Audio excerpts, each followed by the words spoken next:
Comúnmente asociamos la contaminación ambiental al otoño, al invierno, pero bueno, queremos saber qué pasa en el verano, cuando no llueve. Hay otros elementos que entran en juego. Vamos a hablar de este tema con el ingeniero de la Universidad Católica, Héctor Jorquera, que ya está acá en el estudio de CNN en Alerta. Ingeniero, bueno, lo primero, darle la bienvenida y consultarle de entrada sobre un elemento del cual vamos a estar hablando en estos minutos, que es el ozono. Al igual que el colesterol, hay un ozono bueno y un ozono malo. El ozono estratosférico, que es la capa de ozono, y el ozono de superficie, que él es el que ocasiona una contaminación que está teniendo muy aproblemado el sector oriente de Santiago. Explíquenos. Exactamente. El ozono tiene dos maneras de formarse. Uno, en la estratosfera, protege a través de esa capa de ozono la llegada de la radiación ultravioleta a nivel del suelo, que es una radiación dañina para la salud de las personas. Pero a nivel del suelo, el ozono, que es la misma molécula, se forma por reacciones químicas entre los contaminantes que emiten los vehículos, la industria, todas las actividades de la ciudad.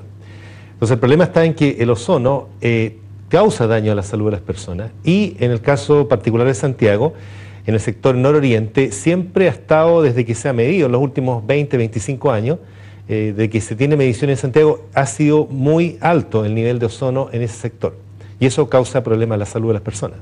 Y ahí está el problema también asociado al material fino que va en partícula y que se respira, y que esto hace acrecentar el problema, ¿no? Claro, lo que ocurre es que el ozono se genera por reacciones químicas, y unas reacciones químicas muy similares son las que producen material particulado fino también en la atmósfera, a baja altura, y por lo tanto cuando hay mucho ozono también hay mucha formación de esas partículas, y luego vienen de la mano. Entonces hay un problema que requiere control por parte de las autoridades.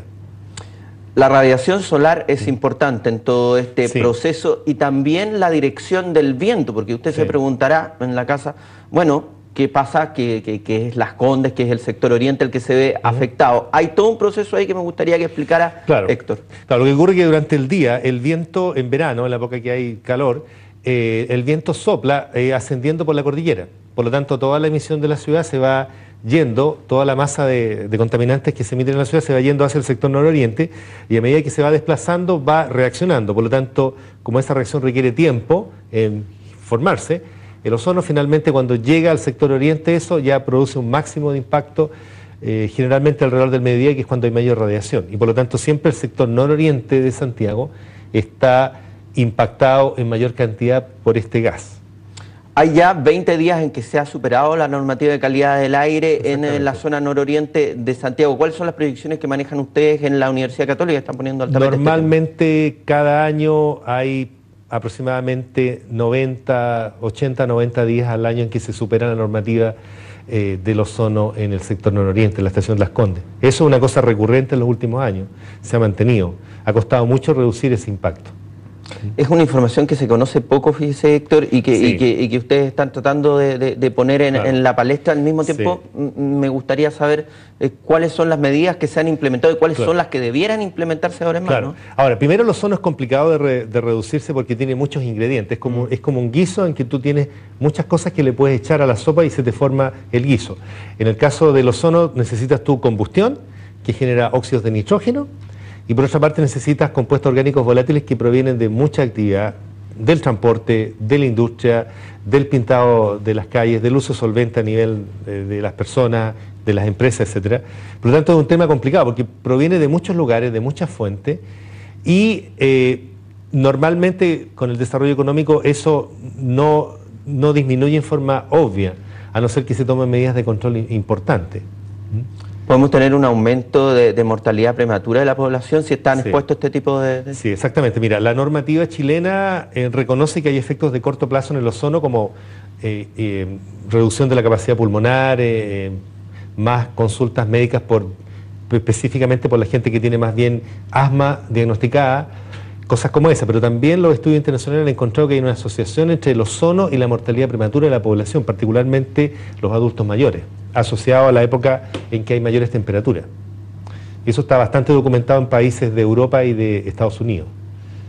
¿En qué estamos fallando, Héctor, para que sigan estos índices? Yo creo que se han tomado medidas adecuadas. Lo que ocurre es que en una ciudad como Santiago, que partió estando muy sucia a fines de los años 80, comienzos de los 90, se han limpiado muchísimo, pero ahora las medidas que toca aplicar son cada vez más caras.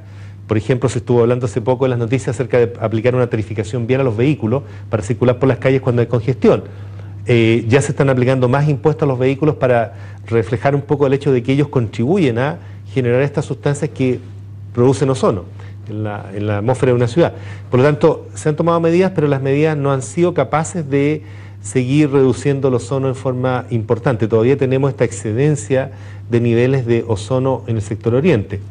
Ahora, como precaución, lo que uno puede hacer, si uno quiere hacer ejercicio, como se ve mucha gente ahora trotando por las calles de Santiago, conviene hacerlo o temprano en la mañana o ya después del atardecer, que es cuando el ozono ya disminuye. Y en ese caso uno se está exponiendo a menos niveles de inhalación de ozono a medida que hace ejercicio, por ejemplo. Esa sería una buena recomendación en la temporada de meses cálidos, ¿ya? Pero por el momento, en el mediano plazo, no se ve que esto vaya a disminuir en forma significativa, porque las medidas que se requieren tomar están incorporadas actualmente en el anteproyecto del plan de descontaminación para Santiago, pero falta todavía que se aprueben y se implementen.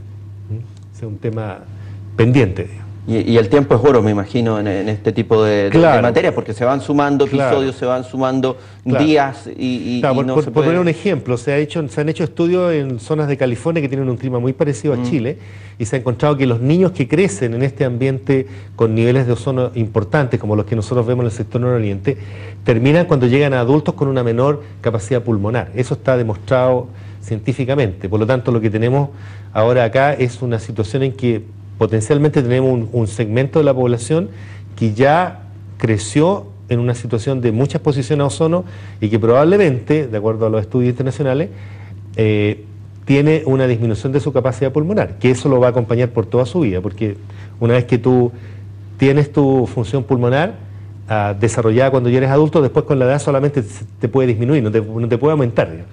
No es como otra cosa que se pueda forzar a que el organismo la aumente, ¿no? Eso ya, una vez que tú tienes eso, ya no tienes vuelta atrás, digamos. Esa es una noticia, digamos, negativa en ese sentido.